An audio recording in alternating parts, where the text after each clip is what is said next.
반갑습니다. 차트 분석하는 여자 이현입니다. 네, 오늘 비트코인 한번 살펴볼 건데요. 미국 부채 한도 협상과 FOMC 회의록, 비트코인과 금의 안전자산으로 연동되는 것까지 한번 쭉 빠르게 살펴본 다음에 차트 분석 시작해 보도록 하겠습니다. 미국 백악관과 공화당 측 협상팀이 현지 시간 24일 연방정부의 채무 불이행, 디폴트를 막기 위한 부채 한도 협상에서 일부 진전이 이뤄진 것으로 전해졌습니다. 블룸버그와 로이터 통신에 따르면 공화당 소속 케빈 메카시 하원 의장은 취재진과 만나서 일부 진전을 이뤘고 이는 매우 긍정적이라면서 우리는 반드시 올바른 합의를 이루고자 하며 그러한 방향으로 작업하고 있음을 알 수 있다라고 말했다고 합니다.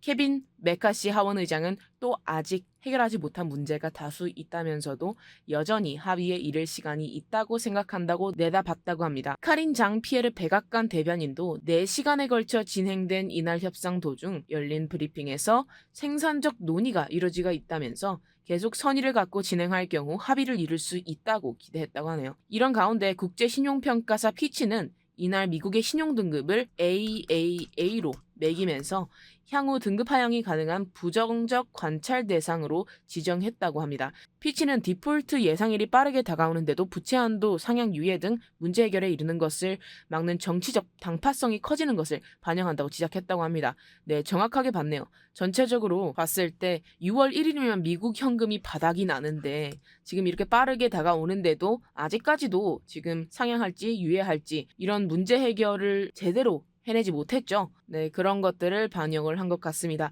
앞서서 메카시 의장은 이날 CNN 방송에 출연을 해서 우린 작년보다 지출을 더 줄여야 한다고 말했다고 합니다. 얼마나 더 지출을 줄여야 하느냐는 질문엔 그것은 협상의 일부다. 민주당은 덜 쓰고 싶은 게 아니라 더 쓰고 싶어 한다. 이는 비합리적이라고 지적했다고 합니다. 근데 그 반대로 민주당은 메카시 의장이 당내 강경 보수파의 발목이 잡혀서 타협을 거부하고 있다면서 맹비난을 하고 있다고 CNN은 전했다고 합니다. 네, 전체적으로 봤을 때 이렇게 시간을 끄는 건지 아니면 정말로 협상이 어려운 건지 이런 부분에 대해서 의문이 드는데요. 네, 일단 이 현 상황을 꾸준히 주시하면서 팔로우하면서 지켜보다 보면 일주일이면 결과가 나오겠죠. 네, 다음 뉴스입니다. 네, 미국 연방준비제도 줄여서 연준이죠. 연준이가 6월 연방공개시장위원회 FOMC에서는 금리 동결 가능성에 무게를 실었다고 합니다.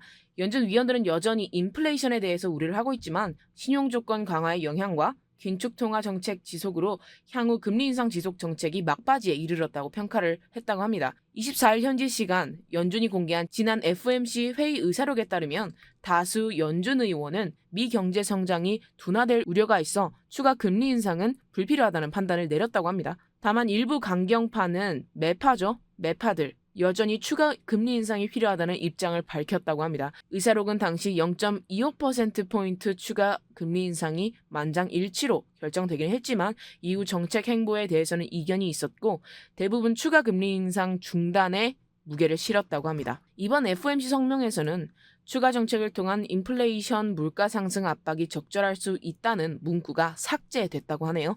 다만 의사록은 연준이 금리 인상 여부를 결정을 할 때 경제 지표와 상황을 더 감안하겠다고 강조했다고 합니다.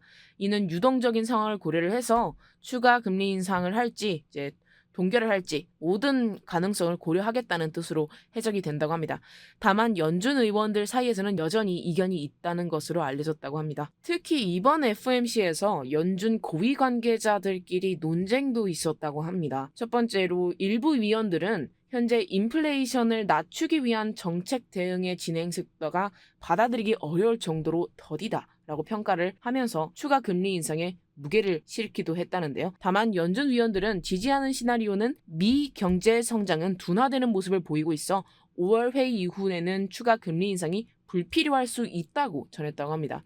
이번 의사록에서 구체적으로 이들 위원들의 숫자가 공개되지는 않았다고 하는데 다만 마켓워치는 금리 동결을 지지하는 위원들이 더 많은 것으로 진단을 했다고 합니다. 해서 이날 의사록 발표 뒤에 다음 달 금리 동결 가능성이 더 커졌습니다. 네, 정말 혼란스러운 시장 상황이죠. 이런 내용들이 비트코인에 어떤 영향을 끼칠지 결국 추가적인 금리 인상이 없다면 비트코인은 유동성 유입으로 인해서 상승이 되겠죠. 더해서 여러분들 네, 비트코인과 금 가격이 연동이 되고 있다고 하는데요. 안전자산으로 격상이 될 수 있다. 네, 예전부터 꾸준히 나오는 이야기이긴 하지만 기존의 금은 안전자산의 대명사이고 반대로 비트코인은 위험자산이라는 인식이 많았는데 이런 시장의 통념과 맞지 않는 모습을 보이고 있다는 겁니다. 일부에서는 금이랑 비트코인 둘 다 자산의 성격이 본질적으로 비슷하다라고 말하는 사람들도 있고 시장 참여자들이 비트코인의 가치를 널리 인정하게 되면서 비트코인의 지위가 격상되고 있다라는 분석이 나오고 있습니다. 인베스팅닷컴에 따르면 금 선물은 25일 오후 3시 현재 트로이 온스당 1956달러에 거래되고 있다고 하고요. 약 250만 원, 240만 원 정도인 것 같네요. 금 선물 가격은 지난해 10월 4일부터 11월 3일까지 5.76% 하락을 했고 올해 이어 1월 25일까지 19.85% 반등했다가 다시 2월 24일까지 7.23% 하락했다고 하네요. 이어 5월 4일까지 13.62% 반등한 뒤 최근까지는 또 다시 4.87% 하락하는 흐름을 보였다고 합니다. 통념에 따르면 금값과 반대로 움직여야 할 비트코인 가격이 금값과 동조화된 모습을 보이고 있다고 하는데요.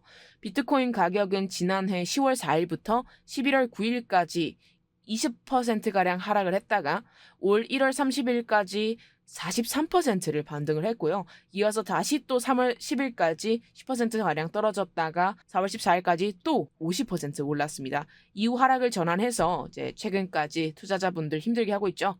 13.69% 떨어졌습니다. 등락폭은 금보다 크지만 추세는 유사하게 움직였다는 건데요. 코로나19 사태 직후에는 금값과 비트코인 가격이 탈동조화되는 현상이 확연했는데 위험자산 선호 현상이 생기면서 비트코인 가격은 올랐지만 금값 상승세는 지지부진했었습니다. 이 때문에 비트코인이 금을 대체할 것이라는 관측마저 나왔는데요. 그러나 최근에는 동조화로 방향을 튼 것입니다. 네, 전문가들은 두 자산에 대해서 현금 흐름이 아닌 시장 참여자들의 인식이 가격을 떠받친다는 공통점이 있다고 분석을 했고요.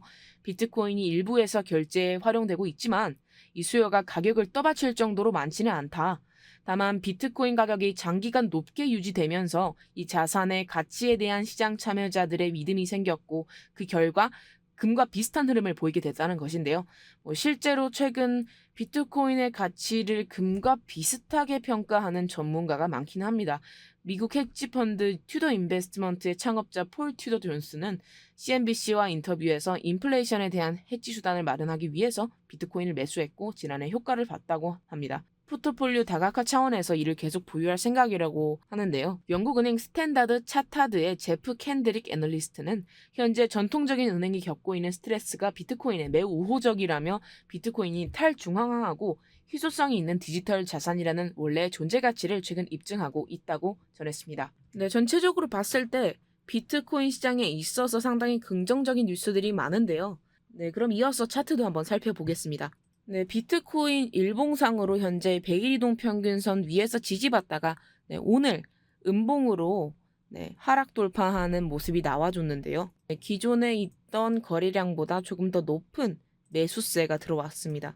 동시에 제가 쌍바닥 패턴 만들게 되면 상승 나올 수 있다라고 말씀드렸던 이 구간도 이제 어느 정도 저점을 치고 내려가면서 지지선을 파하는 모습이고요. 현재 비트코인 시장은 선물이 주도를 하고 있습니다. 이제 스팟 거래, 그러니까 현물 거래보다 선물 시장이 주도를 하고 있기 때문에 한 방향으로 방향성이 나오게 되면 롱 스퀴즈 현상 또는 숏 스퀴즈 현상 때문에 그 방향으로 계속 가게 되는 경향이 있게 됩니다. 그렇기 때문에 한번 가격 조정이 일어나기 시작하면 좀처럼 회복하기 힘들어지는데요. 게다가 미국 부채 한도 이슈가 계속해서 지연되고 있는 바람에 비트코인도 계속해서 혼조세를 보이고 있는 것으로 보입니다. 비트코인 변동성이 이 봉드레에도 나타나듯이 정말 많이 낮아졌습니다. 변동성이 너무 많이 낮아졌고 그렇다라는 것은 시장 참여자들이 몸을 사리고 있다라고 볼 수 있는데요. 현재 차트상으로 봤을 때도 추세선 흐름으로 보았을 때 아직까지 하락 구간이 조금 남아있다라고 볼 수가 있습니다. 하지만 여기서 문제점은 100일 이동 평균선을 하향 돌파하게 되면 아래에 있는 공간이 상당히 많이 나와 있기 때문에 이 추세선에서 제대로 반등을 주지 못하게 되면 단기간으로 하락이 나올 수 있겠습니다. 하지만 여러분들 아까 살펴봤던 뉴스들과 같이 장기적인 흐름으로 봤을 때 비트코인 나쁘다고 할 수가 없습니다. 현재 100일 이동평균선과 200일 이동평균선 골든크로스가 발생을 하면서 상승이 나와주는 모습이었기 때문에 과거의 모든 저점 대비 상승 흐름들이 나왔을 때는 이러한 골든크로스들이 발생을 했었고요. 골든크로스가 발생을 하면 이제 이 안에서 어느 정도 모아가는 모습 보이다가 이런 식으로 급상승이 나오게 됩니다. 2019년에도 마찬가지죠. 골든크로스 발생 이후 이렇게 날아가는 모습, 불장이 오게 된다라는 것입니다. 물론 단기적으로는 여러분들 힘드시겠지만 여러분들 조금만 더 기다리시면 불장이 오리라 믿어 의심치 않습니다. 정리를 했을 때 비트코인 호재 뉴스가 많다. 부채 한도 이슈와 다른 이슈들이 정리되고 6월달 이후 올해 하반기쯤이 되면 비트코인 불장 올 가능성이 높다라고 말씀드리고 싶습니다. 오늘 내용이 도움이 되셨다면 구독, 좋아요, 알림 설정 꼭 한 번씩만 부탁드립니다. 감사합니다.